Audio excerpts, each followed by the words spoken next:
teacher in the Jewish community, and he had a student who invited him to the house to go eat. And what happened is he went there and he sat down, and it's traditional that the guest, eats first. So so they put food on his plate. He started eating first, and the food was very salty. And then he leaned over to her husband and says, "Do as I do. Don't show no face. You know, like when you eat something, like, you start showing the face." He said, "Do what I do." So so the rabbi, the teacher, took a lot of food and poured on the husband's plate too, and they both ate the food. Of course, the husband realized, hey, this is salty. So they ate and ate and ate. And then after they ate, and then he said, "Is there anything left over?" Why did he ask for leftover? Because he doesn't want her to give the rest of the food to the other guests, because it would embarrass her, because they say, "Wow, your food is salty." So what happened is they ate all of it. So because the rabbi had brought students there too, and she had other guests. So after they left, the students said, "Wow, Rabbi, you dishonor God. You know, Hilu Hashem. How could you desecrate God's name like that by being a pig, acting like a pig?" The rabbi said, "You don't understand. The food was so salty. If I didn't eat it and the other guests ate it, the wife would be so embarrassed, because she would see everybody's face making face about her food. It would embarrass her. And I did not want her to be embarrassed." Look at the lesson. Victor, let me tell you a story of a friend of mine, which happened, well, I don't know when it happened, relatively recently. And this is even let's see, how can I say a story? Well, and this was a friend of mine, Jean. She was invited to eat a meal at a friend of hers, and they were eating, and she happened to get a hot pepper seed, and she's chewing on it, and her face is ready to explode, and she's not saying anything.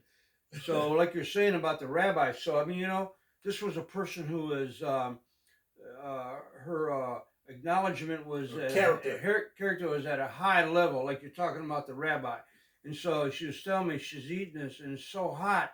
And then the owner even said, the cook said, "Yeah, look out for, I think I put some pepper seeds in there, and I couldn't find them all." So my friend Jean, she's chewing on this pepper seed, and again, it's as hot as she ever, but she composed herself. That, Jean, you're beautiful. You are a beautiful human being. I want to tell you that. You are a beautiful human being, because not many people can do that, because some people may have held themselves back, but they'll go and say, "Oh, this, she was horrible, this food was this," complaining, or just spit it out right then and there. Or that, yeah. So again, that's what it means to be a human being, because you're taking into account somebody else's feelings. You're looking at somebody else's feelings. You're willing to. That's what the rabbi is teaching us here. And Jean, you taught that same lesson as well. That is beautiful. Congratulations, ladies and gentlemen, if you're watching this. This is what we need to do. This is the person we need to be. Well, Victor, like you try to teach me too, and I'm trying to learn that slowly, is about humiliation. When you're involved with a few people and something happens, you don't want to humiliate or embarrass someone else. And sometimes I cross that line, and I admit it, but, we have to realize you don't want to embarrass or humiliate someone else. And that is true. And I'm going to tell you another thing that's true. Joe is at a very high level. The Torah says, the Old Testament, anyone who can recognize they're wrong and admit to it is at a high, high level. Most people will make excuses, dismiss it, minimize it, as if it's nothing. You just this and this. He doesn't do that. This is what makes Joe very unique. And if you've been following, you see Joe is sincere about who he say he is, and what he does, and what he's trying to teach. I'm still learning about that. Sometimes I cross that line, Victor, and then I realize it, and well, it's a sin. Yeah. I sin. Let's admit it. And it's beautiful. He's admitting, and also, like you said, you acknowledge what Jean did. Right. Yeah. That exactly. is beautiful. That's a beautiful woman. Mwah, for you, Jean. Jean. Mwah, mwah, mwah. That's beautiful. And if you have people like this is the kind of people I like to be around, because it's beautiful. Because and I'm gonna tell you, being around Joe, I have developed so much more, learned so much more. I see Joe as my big brother, because why? He is my big brother, and I'm learning from him. And then you know what? And no one can tell me anything about him. And when I meet someone older, I can always say, okay, I know how my big brother Joe was. I'm not seeing the same thing. But again, we must learn from one another. And Joe's always expressing that we have to learn. I was And we going to can. mention that again. Right. Every person we meet is a teacher, or we have to teach them, or both at Yes. the same time. Mhm. Look for that lesson. Marriage is kindness. That's what marriage is. Marriage, the definition of marriage is kindness. That is what marriage is. And the kindness never ends. If you don't know, again, marriage means kindness. If you have no kindness, and if you know the person you with doesn't have no kindness, you don't have a marriage. You do not have a marriage. You have a partnership. In a partnership, he can say or do whatever he wants to because we're partners. And kindness is under the line of love in God. I mean, there's more than just kindness, but you're right, Victor. You have to have very much kindness. Very much kindness? Yes. Can I say that? There you go. You made a new word. If you wanted to, that's fine. Have kindness in your life, but love is kindness. Mm-hmm. And remember, self-control people self-control on you, on yourself, and outpouring. If you have self-control, and you have to have another word is saying, have self-control and show an outpouring of love to the other person. Control yourself, but pour all kind of love to your spouse. That's what you're supposed to do. Because remember, it's kindness. Right. Doing kindness to your spouse. And what does that kindness mean? Appreciation, saying thank you. Right. Loving, kissing, right. Walking through the door. That's what it means. Outpouring. Another word, there's a word where he said, cover her with flowers. Okay. What is that expression? Yeah, I'm missing it right now. Yeah, I can't remember that. But again, you understand, guys, fill the house up with flowers, Right. So again, the ideal of marriage is you discipline yourself in the outpouring of love to the other person. That's a good word, discipline, right? Yes. You have to discipline yourself and in the outpouring of love to the other person. And always look at the other person needs. Okay? Always look at the other person, what their needs are. Right, exactly, yes. Love means understanding how each other function in their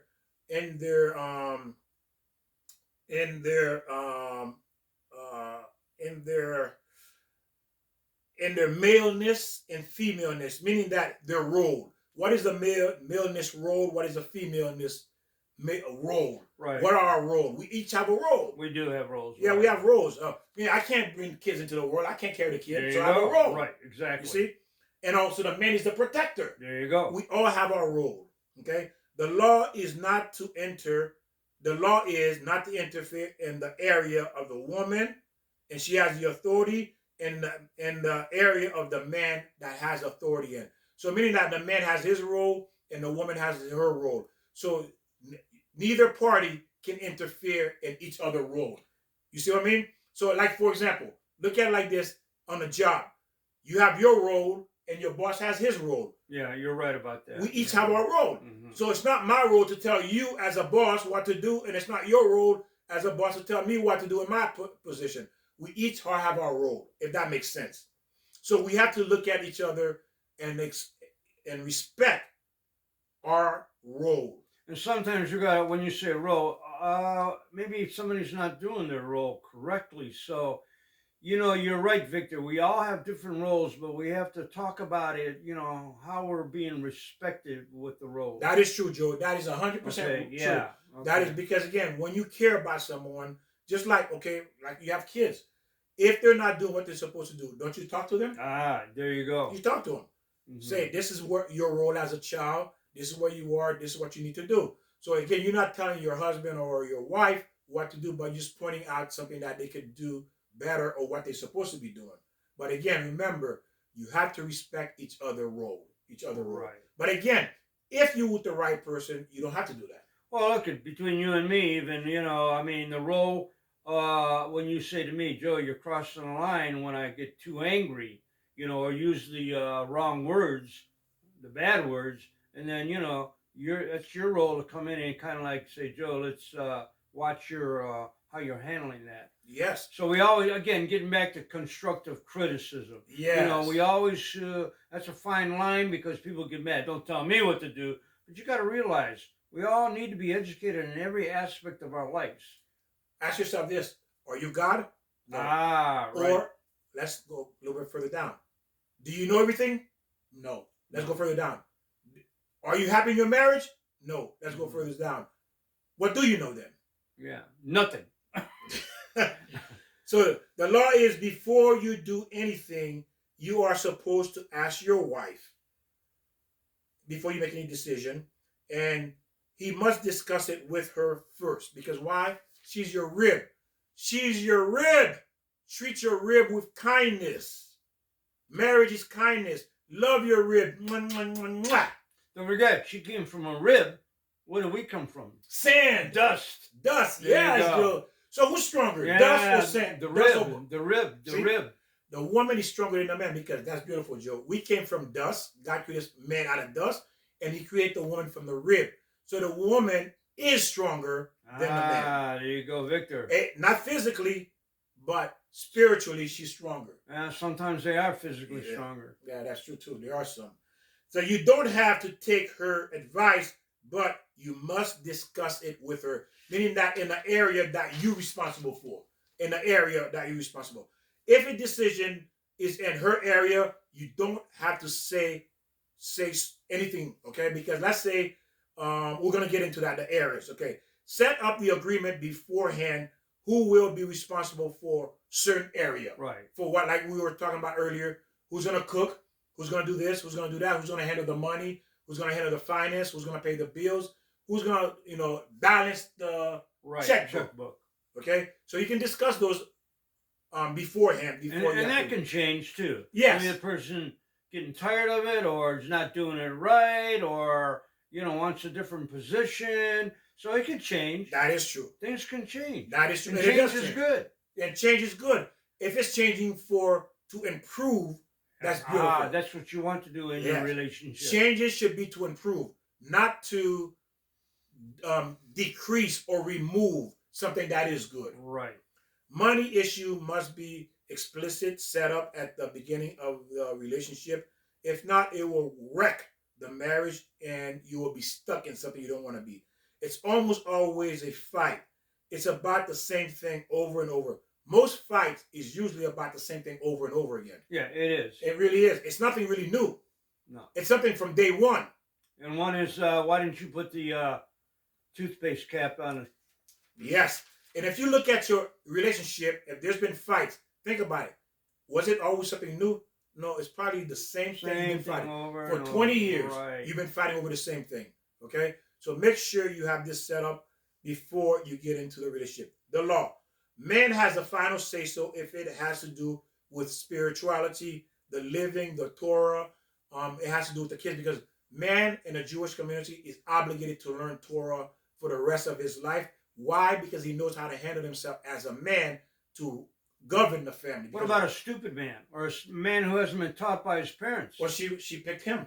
There you go. She picked a stupid man. If your man is stupid, you picked him. There you go. Well, that means you're stupid too. There you go, Victor. You said that right. Yeah, that means you're stupid too. If you picked a stupid man, you're stupid too. There you go. Don't say he's stupid. Wait, then he can say, well, you picked me. That means you're stupid. If a woman would say, well, you stupid, Victor, I say, well, didn't you pick me? That means you're more stupid than I am. Well, isn't there any room for education? I mean, let's say you see somebody, the heart's good, the mind's good, everything's good, but they're not educated. So, I mean, can you pick them? And then, well, actually, you should be taught before you marry them. There you go. Yeah. There you go. You don't want to marry anybody unless you're balanced with the same level of understanding. Understanding, yeah. Yes. Not so much intelligence, but you got to be willing to grow together. Right. Learn together. Right. To improve the marriage, right? So you got to be able to do that. If he has potential, and you know he has potential, and he's a good man, he has good character, good quality about him. The same way you look for the good quality when it comes to your manicure, pedicure, your wigs, your weave, getting your hair dyed, getting your hair curled, getting your hair cut. You're looking for the best barber or the best beautician. Guess what? You should be looking for the best man too, not a stupid man. Well, here's a good example. Suppose you marry someone who's a very, very good cook, okay?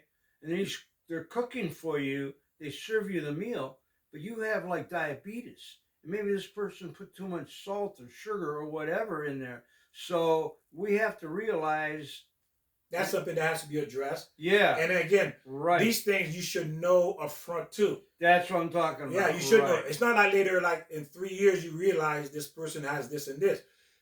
Meaning that you should know as much about each other up front before you enter this relationship, into this marriage. Okay? And that's usually a lot of the problems. Again, we keep on saying we don't even know ourselves. So we all go out there and pick a soulmate that we think we love, and we don't even know ourselves. So how do we know what we want?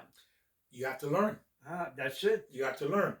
In practical, real life, real time living, a woman has the final say so, not running home. For example, running the house, cooking, cleaning, the children. You should never intrude. Whatever she says, you love it, because the house, the operation, the house, the children, the cooking, the cleaning. If she wants the walls to be pink and white polka dot, say, honey, oh, beautiful. Oh, I'm out of there. She wants to rearrange the sofa, the chair. Honey, what do you want me to move the sofa to, or the I don't know chair? about all that. Because all of that is in her domain. Okay, is that That's right? her domain. You don't interfere in her domain. You respect her domain. Well, there's a balance, and you're right about that. I agree, but you go, honey, what do you want this chair? Not facing the TV? I mean, Again. You're right. If you whoever you're right. Whatever the obligation is or the responsibility, the domain is. That's her domain. That's your domain. Now again, if you want to marry a stupid woman and she wants to face the chair, face the wall, well, you pick the stupid woman. There you go. Like you say, a stupid man. You pick them. But again, if you have been following and learning, by now you should know how to pick the right man and the right woman. Oh, that takes more time than just our videos, let me tell you. But again, you have to learn. Right. There's more. You have an ideal now, meaning that you have a blueprint to guide you. Not now you don't know anymore. You have a good idea what this person should look like, and you know. Well, where do you learn that? I mean, if you don't learn it from your parents, or parents don't teach that, you don't learn it in school. I mean, you have to learn it where? In the Bible. Yes, and again, that's where everybody's supposed to learn what a man is, what a woman is, what a marriage is. What marriage is mean kindness. This is where you learn this information. Well, there's books out there. Matter of fact, you got a book out there. Yes. Why does love hurt so much? If you go to Amazon, Why Love Hurts So Much, you can see all of this is coming from the Torah viewpoint. Well, not viewpoint, what the Torah says. Okay? It's not my word. It's not my idea. It's just like the Torah information. Put it in there for you so you can condense it down for you to have a pretty good general understanding what went wrong.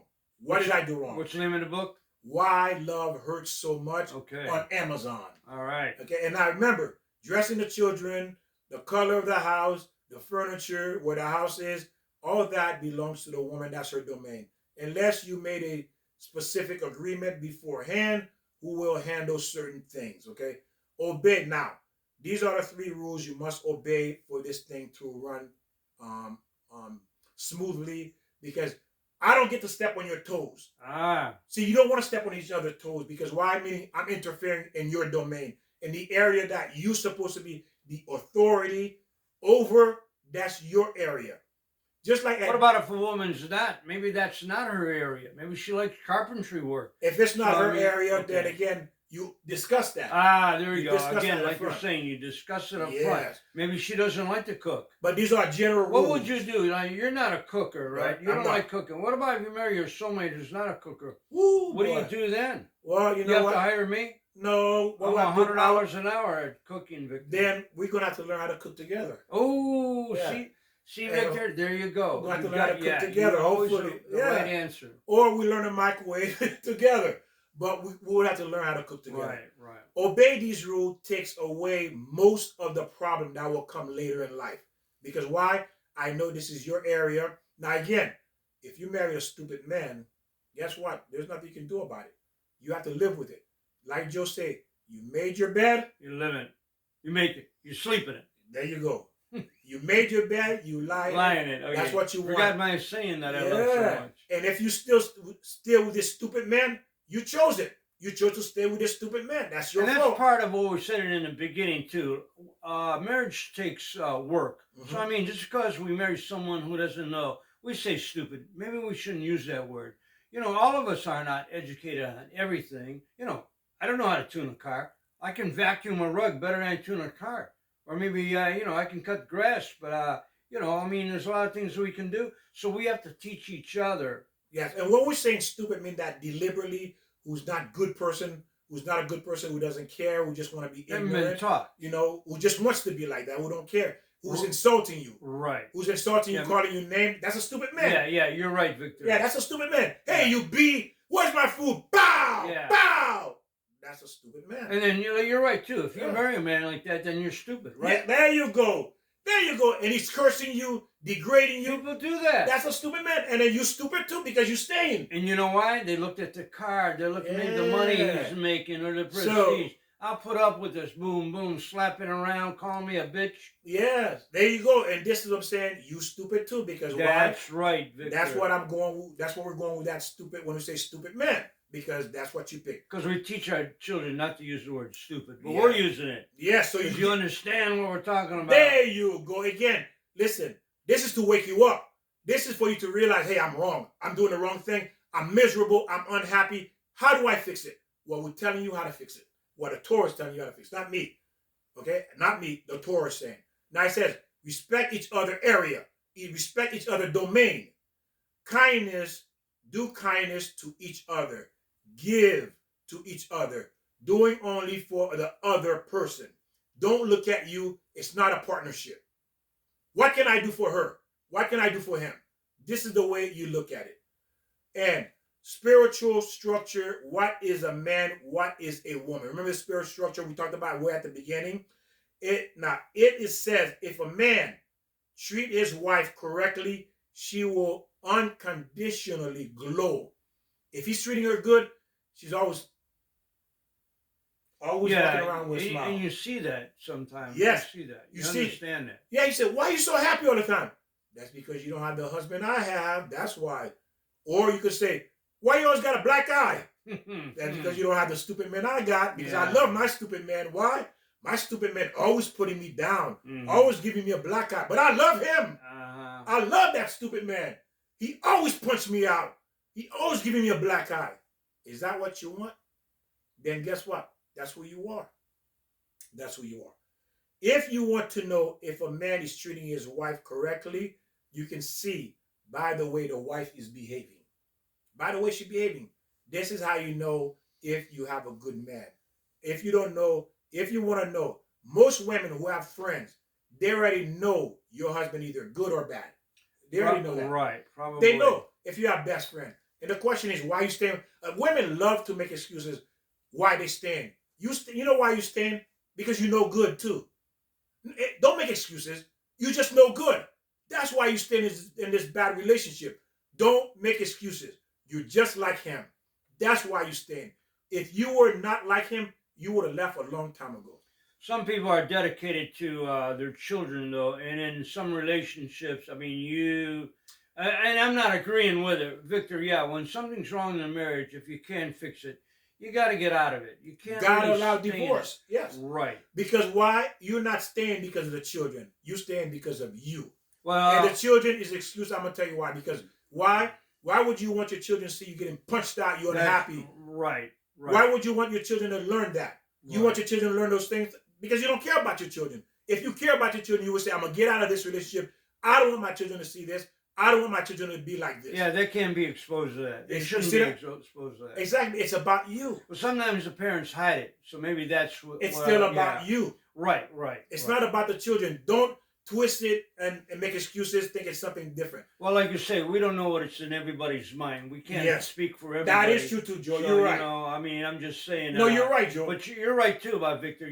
People, they think about themselves, but there's a lot of occasions. It's about you. Mm-hmm. It really is. Because that's why you stay 10, 15 years. If it wasn't about you, you would not have stayed 10, 15 years. If you really wanted good, you would not have stayed 10, 15 years.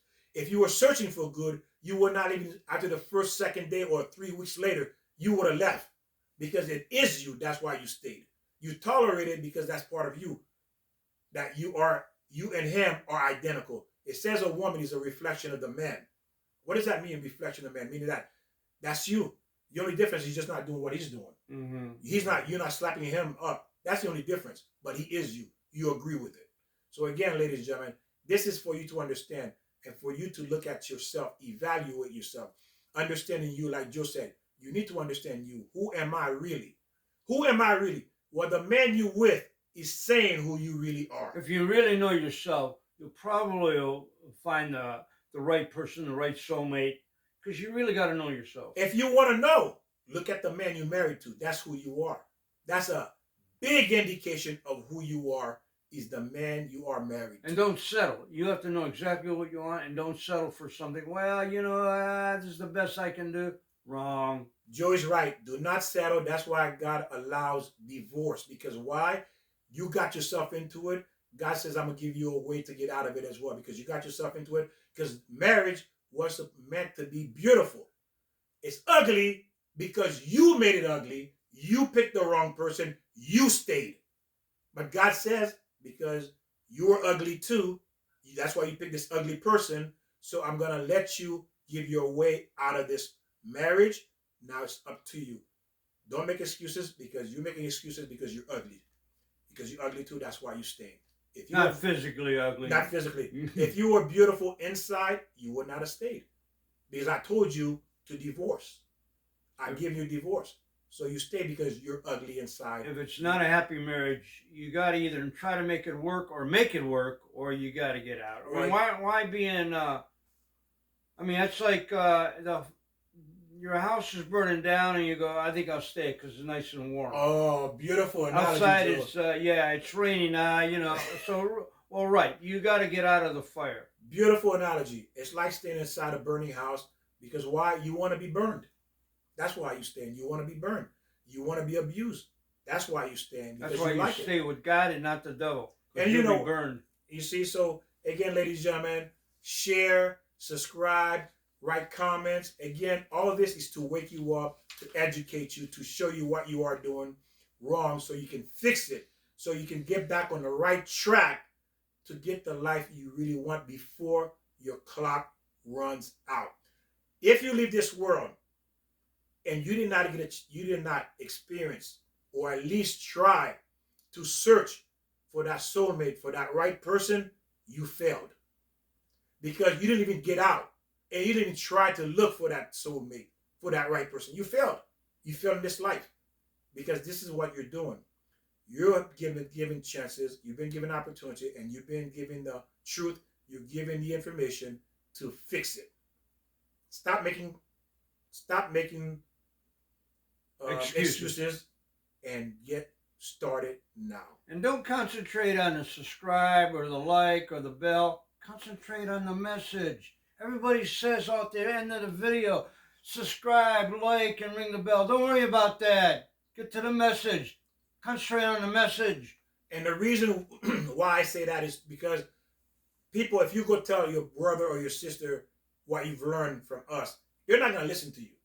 But if they hear it from strangers, they have a higher chance of listening. Because why? Because they're realizing someone else they don't know is telling them the truth. That's true too. Most people don't like to hear the truth from people who are close to them. They don't like to hear it. That's just the bottom line. So that's why we say share this, help spread this, so people can now change their life. We thank you for joining you. We thank God for the wisdom that He's given us, that we're able to share with you. God bless you. We'll see you next time. And again, continue watching. Obladi, you know the rest. Oblada. Obladi, obladi.